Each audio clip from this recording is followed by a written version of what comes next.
Hello বন্ধুরা, তোমরা সবাই কি করছো? দেখো, পার্বতী ফেসবুকে চলে এসেছি। আমাদের আজকে গরম গরম খিচুড়ি হবে। তোমরা কি খেতে চাও?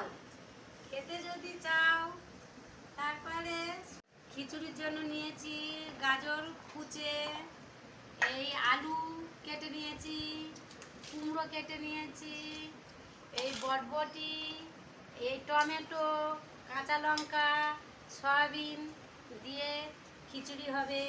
আর এটা এটা হচ্ছে কলমি শাক ভাজা। এই বছরে খিচুড়ির সাথে আবার কলমি শাক ভাজা খায়। হ্যাঁ, কারণ কালকে রথযাত্রা তো, জগন্নাথ দেব কলমি শাকের বিছানায় ঘুমাবে আর পটলের বালিশে ঘুমাবে, ওই জন্যে আর খাবো না বলে আজকের খেয়ে নিচ্ছি কলমি শাক কটা। আর এটা এটা হচ্ছে কুমড়ি। কুমড়ি হবে, খিচুড়ি তো শুধু খাওয়া যায় না, তা বেগুনের দাম প্রচুর বলে আমরা কুমড়ি করব, কুমড়ি দিয়ে খিচুড়ি খাওয়া হবে।